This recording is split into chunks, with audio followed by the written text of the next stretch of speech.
اعوذ باللہ من الشیطان الرجیم بسم اللہ الرحمن الرحیم توکلت علی الحی الذی لا یموت افوض امری الی اللہ ان اللہ بصیر بالعباد وما توفیقی الا باللہ بسم اللہ الرحمن الرحیم وقطع شجر الحرم وحشیشہ الاخضرین الا الاذخر وما ينبت فی ملکہ وعودی المحلہ بالفتح۔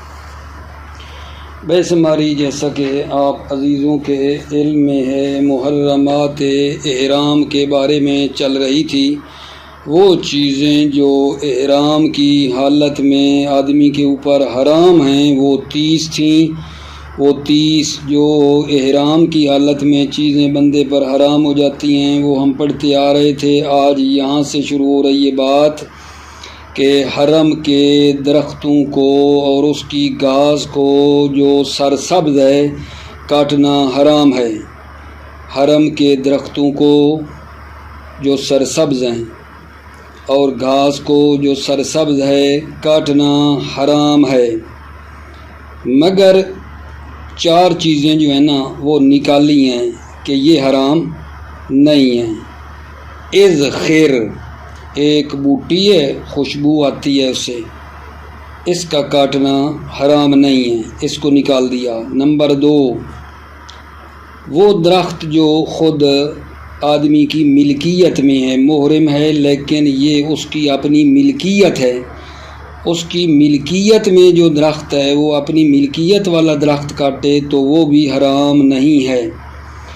تیسری چیز جو ہے وہ محلہ کی 2 لکڑیاں کاٹنا بھی حرام نہیں ہے۔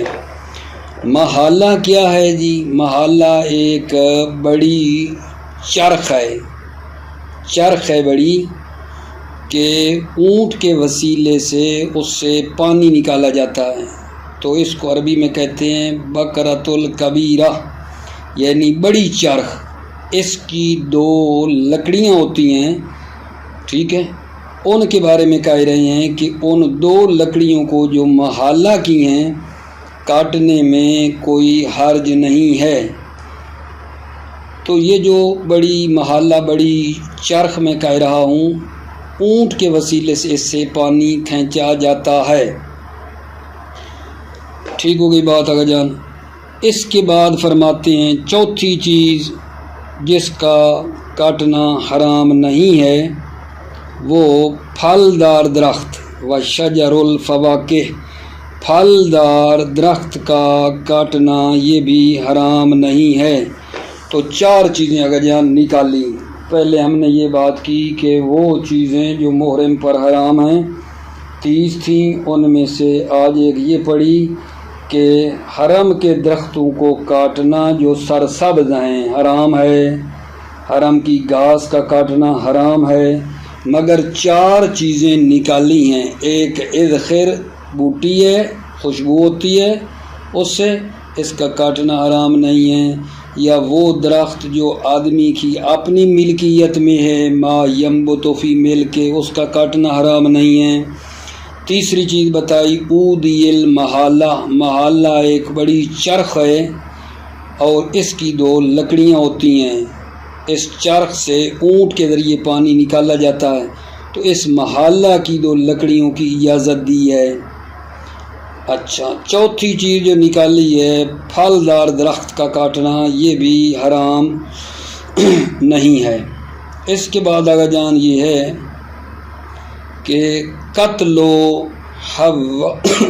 حوام الجسد، حوام حامہ کی جمع ہے، دواب کو کہتے ہیں جانور، جسم کے اوپر جو جانور ہے، ٹھیک ہے، اس کا قتل کرنا حرام ہے۔ ان 30 چیزوں میں سے جو 30 پڑھتے آ رہے تھے ان میں ایک ہے قتل حوام الجسد، یعنی جسم کے جو اوپر کوئی جانور ہے اس کو بھی احرام کی حالت میں قتل کرنا حرام ہے۔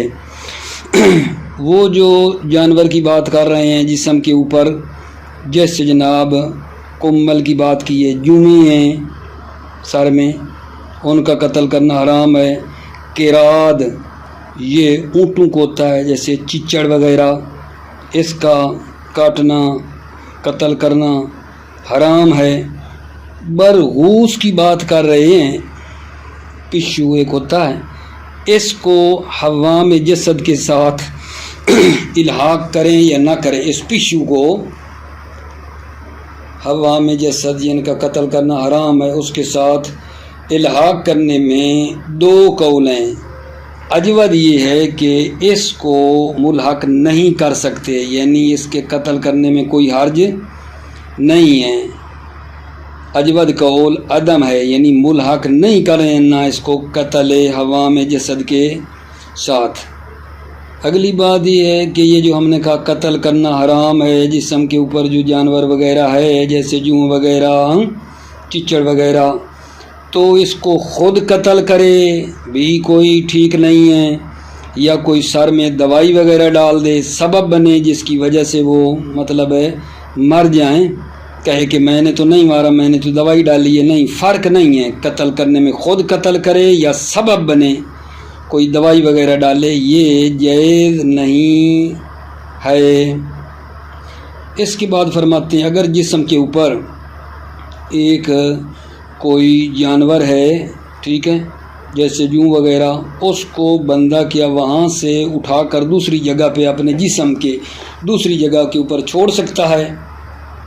ظاہر نص اور فتویٰ یہ ہے کہ کر سکتا ہے، چاہے وہ جو پہلی جگہ جہاں سے اٹھائی ہے اس کے یہ دوسری جگہ بھی برابر ہو یا اس سے محفوظ تر ہو، کوئی مسئلہ نہیں ہے، فقط نیچے نہیں گرانا، اس کو اس جگہ سے اٹھا کر دوسری جگہ جو ہے جسم کے دوسری جگہ کے اوپر منتقل کرنا جائز ہے۔ مثلا ماتھے کے اوپر ایک کوئی جوں وغیرہ آ گئی، ذرا بد لگے گا، اس کو اٹھا کر سر میں ڈھک دیں، ٹھیک ہے، لیکن بتایا ہے کہ ایسی جگہ کے اوپر اس کو نہ چھوڑیں کہ وہ نیچے گر جائے، قطعاً یا غالباً جہاں اس کو چھوڑ رہے ہیں وہ نیچے گر جائے گی، تو ایسی صورت میں یہ جائز نہیں ہے۔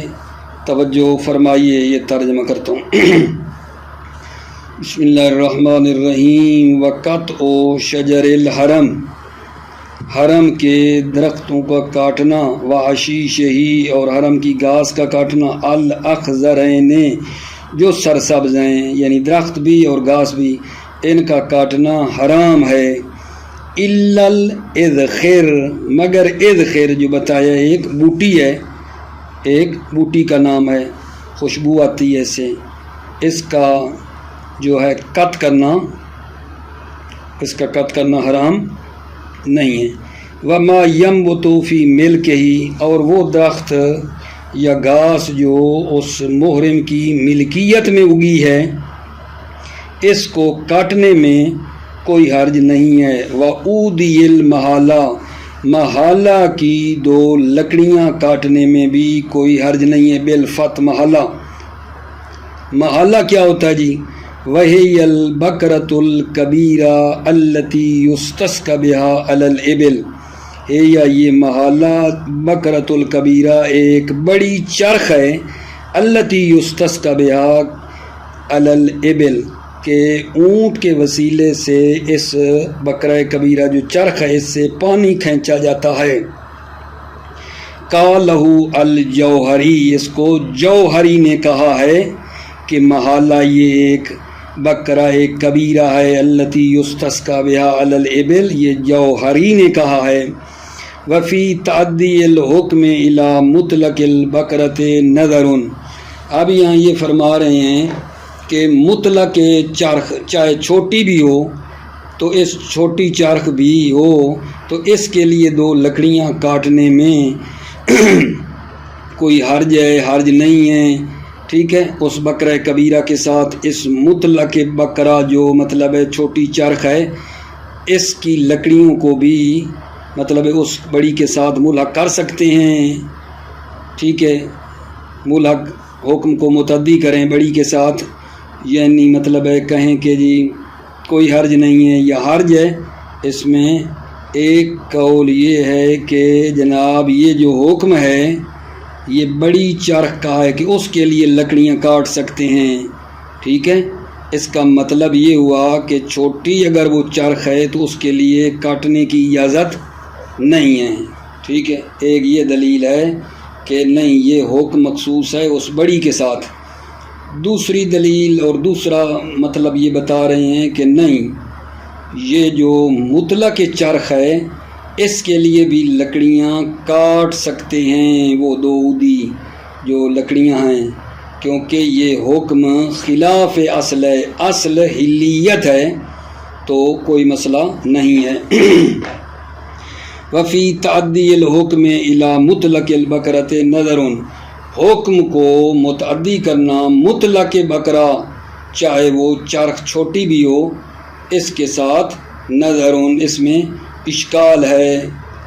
من ورودها لغت مخصوصۃ، یہ دلیل دے رہے ہیں کہ یہ حکم بڑی کے ساتھ مخصوص ہے، یعنی چھوٹی چرخ کی لکڑیاں نہیں کاٹ سکتے۔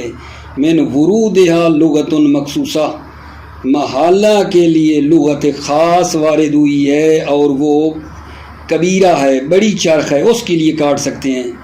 اور اگلی دلیل دے رہے ہیں کہ کوئی مسئلہ نہیں ہے۔ وَقَوْنِ الْحُكْمِ عَلَى خِلَافِ الْأَصْلِ، حکم یعنی یہ کاٹنے والا جو ہے، درخت کے کاٹنے والا حکم خلاف اصل ہے۔ حرمت جو درخت کے کاٹنے والی ہے یہ خلاف اصل ہے، اصل ابا اور حلیت ہے کاٹنے میں، تو نتیجہ یہ نکلے گا کہ اس چھوٹی چرخ کے لیے بھی دو جو عود ہیں، لکڑیاں ہیں، کاٹ سکتے ہیں۔ وشجر الفواکہ، پھلدار درختوں کا کاٹنے کی بھی اجازت ہے، اللہ آگے کہتے آ رہے ہیں۔ وَيَحْرُمُ ذَلِكَ عَلَى الْمُحِلِّ أَيْضًا، ٹھیک ہے۔ وَيَحْرُمُ ذَلِكَ، ذَلِكَ یعنی یہ جو قطع شجر الحرم کا ہے، حرم کے درخت کا کاٹنا حرام ہے۔ یحرم ذَلِكَ، ذَلِكَ یہ قطع شجر الحرم جو حرام ہے، عَلَى الْمُحِلِّ أَيْضًا، محل پر بھی حرام ہے، حرم کے درخت کا کاٹنا محل پر بھی حرام ہے۔ وَلِهَذَا لَمْ يَذْكُرْهُ فِي الدُّرُوسِ، لہذا مصنف نے اس قطع شجر حرم کو کتاب دروس میں من المحرمات الاحرام، محرمات احرام میں سے ذکر نہیں کیا ہے، کیونکہ یہ حکم محل کے لیے بھی ہے کہ وہ بھی نہ کاٹے۔ وَقَتْلُ حَوَامِ الْجَسَدِ، وہ 30 چیزیں جو حرام تھی محرم پر، ان میں سے ایک کیا ہے؟ قتل حوام الجسد بالتشدید، حوام جمع حامہ، حامہ وہی الدواب، چار پایا ہے، جسم کے چار پائے کو، جسم کے اوپر جانور کو کاٹنا، قتل کرنا حرام ہے۔ کل کمل، جیسے جوئیں، والکراد، یہ معمولاً اونٹوں کو ہوتا ہے جیسے چچڑ وغیرہ، اس کا قتل کرنا حرام ہے۔ وفی الحاق البرغوث بہا قولان، برغوث اس پشو کو ہوا میں جسد کے ساتھ ملحق کرنے میں 2 قول ہیں۔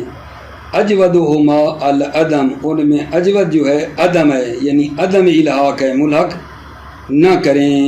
جب ملحق نہیں کریں گے تو قتل کرنے میں بھی کوئی حرج نہیں ہوگا۔ ولا فرق بین قتل ہی مباشرتاً و تسبیباً، فرق نہیں ہے بین قتل ہی، اس ہوا میں جسد کے قتل کرنے میں، مباشرتاً خود قتل کرے، و تسبیباً اور سبب بنے، کوئی فرق نہیں ہے۔ کَوَضْعِ دوائے یقتلہ، جیسے دوا ڈال دے، یقتلہ جو اس ہوا میں جسد کو کیا کر دے؟ قتل کر دے۔ وَيَجُوزُ نَقْلُهُ مِن مَكَانٍ إِلَىٰ آخَرٍ مِن جَسَدِهِ، يَجُوزُ نَقْلُهُ، اس ہوا میں جسد کو، جو جسم کے اوپر جو ہے نا، مطلب جانور ہے، اس کو نقل کرنا، من مکان الی الاخر، ایک مکان سے دوسرے مکان کی طرف، من جسد ہی، اپنے جسد سے جائز ہے۔ والظاہر النص والفتوی عدم الاختصاص المنقول الیہ بکون مساویا للاول او احرزا، ظاہر نص اور فتوی یہ ہے کہ منقول الیہ، جس کی طرف اس کو نقل کیا ہے، وہ پہلے کے ساتھ مساوی ہو، او احرزا، یا محفوظ تر ہو، یہ حکم مخصوص نہیں ہے. ظاہر النص والفتویٰ یہ ہے عدم و اختصاص من المنقول الیہ کہ وہ منقول الیہ جس کی طرف نقل کیا ہے بکون مساوی للاول وہ پہلی جگہ سے مساوی ہو اور عرض جو اس سے محفوظ تر ہو. یہ کوئی اس میں خاص نہیں کیا کسی کے ساتھ اس کے برابر ہو یہ محفوظ تر ہو کوئی مسئلہ نہیں ہے. نام لا یکفی ما یکون معرضا لسکوت ہی جی ہاں یہ جواز نقل جو ہے ایسی جگہ نہ ہو جو معرضا لسکوت ہی اس ہوا میں جسد کے ساکت ہونے کے لیے کیا ہو ساکت ہونے کا سبب ہو قطعاً او غالباً قطعاً یا غالباً یعنی قطعاً ادھر سے گر جائے گا یا غالباً گر جائے گا. نام لا یکفی ما یکون معرضا لسکوت ہی جی ہاں نہ ہو وہ جواز نقل ایسی جگہ سے جہاں وہ معرض سکوت میں ہو قطعاً یا غالباً. اس کے بعد میرے بچے جو بات ہماری شروع ہو رہی ہے خدا کے لطف اور کرم سے وہ یہ ہے کہ گفتگو اب طواف کے بارے میں ہے. ٹھیک ہے عمرہ تمتع میں پہلا کیا تھا احرام کے مستحبات واجبات محرمات یہ ہم نے پڑھ لیے. اب دوسرا کیا ہے جی عمل عمرہ تمتع کا وہ طواف ہے. تو شرائط صحت طواف جو ہیں وہ پہلے عرض کرتا ہوں. شرائط صحت طواف میں سے پہلی شرط یہ رفع الحدث حدث نہ ہو. دوسری شرط کیا ہے رفع الخبث نجس بھی نہیں ہونا چاہیے اور حدث بھی پہلا یہ تھا نہ ہو. اور تیسری شرط اس کی یہ ہے طواف کی حالت میں کہ جو مرد ہے تو وہ ختنہ اس کا ہونا چاہیے. والختان فی الرجل مرد میں ختان شرط ہے ختنہ شدہ ہو بندہ وہ طواف کر سکتا ہے. اور چوتھی شرط جو ہے وہ یہ ہے ستر العورات شرمگاہ کا چھپانا یہ بھی شرط ہے. تو جناب یہ بتائیں گے آپ لوگ شرائط صحت طواف کتنی ہو گئیں. شرائط صحت طواف 4 ہو گئیں. پہلی یہ ہے رفع الحدث حدث سے پاک ہو. نمبر 2 رفع الخبث خبث یعنی نجاست وغیرہ سے بھی وہ کیا ہو پاک ہو. نمبر 3 اگر وہ مرد ہے تو اس کا ختنہ ہونا شرط ہے. نمبر 4 یہ ہے ستر العورات شرمگاہ کا چھپانا جو ہے یہ بھی واجب ہے. یہ 4 چیزیں شرائط صحت طواف میں سے ہیں. اب عبارت سے مطلب نکالیں گے. کلی بات میں نے بتا دی کہ شرائط صحت طواف کتنی ہو گئیں جی 4. رفع الحدث. نمبر 2 رفع الخبث. نمبر 3 ختنہ ہونا چاہیے اگر آدمی ہے تو رجل ہے تو. نمبر 4 ستر عورت ہے شرمگاہ کا چھپانا طواف کی حالت میں یہ شرط ہے. یہ 4 چیزیں صحت طواف میں سے ہیں. اب آپ توجہ کرو. القول فی الطواف قول گفتگو طواف کے بارے میں ہے.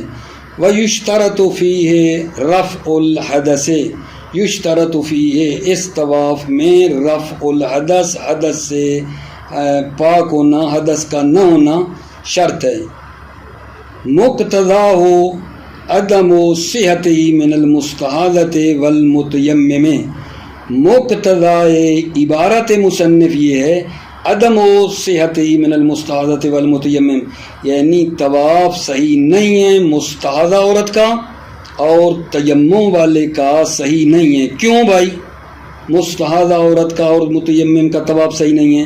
لعدم امکان رفع ہی فی حقہما چونکہ رفع حدث کا ان دونوں کے حق میں امکان نہیں. حقہما اس مستحاضہ اور متیمم کے حق میں رفع حدث کا امکان نہیں ہے.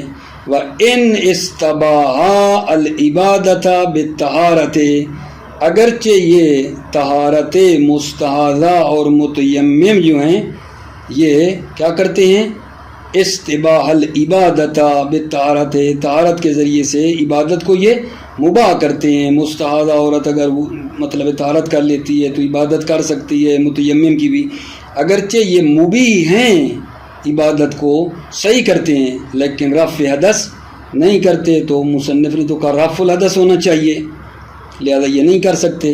وفی الدروس ان الاصح الاجتزاء بالطہارۃ المستحاضۃ والمتیمم مع تعذر المعیت، کتاب دروس میں مصنف نے فرمایا ہے کہ اصح یہ ہے کہ مجزی ہے طہارت مستحاضہ اور متیمم مجزی ہے مع تعذر المعیت، جب پانی نہ ہو، پانی کے نہ ہونے کی صورت میں مستحاضہ عورت نے جو وضو کیے ہوئے طہارت کی ہوئی ہے وہ بھی طواف کر سکتی ہے اور متیمم بھی کر سکتا ہے۔ دروس میں یہ کہا ہے فی الدروس ان الاصح الاجتزاء بطہارت المستحاضہ والمتیمم مع تعذر المعیت، کتاب دروس میں کہا ہے کہ اصح جو ہے وہ اجزاء ہے طہارت مستحاضہ اور متیمم کا کرنا مجزی ہے مع تعذر المعیت، جب پانی نہ ہو۔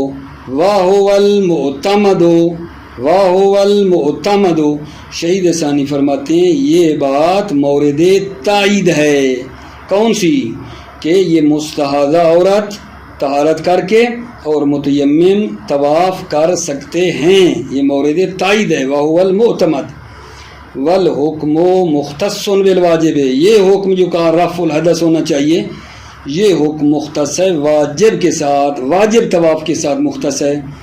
اما المندوب فالاقوی عدم اشتراطہ بالطہارۃ وان کان اکملا، اما وہ جو طواف مندوب ہے اقوی اس میں یہ عدم اشتراطہ بالطہارۃ، عدم اشتراطہ اس مندوب میں طہارت شرط نہیں ہے۔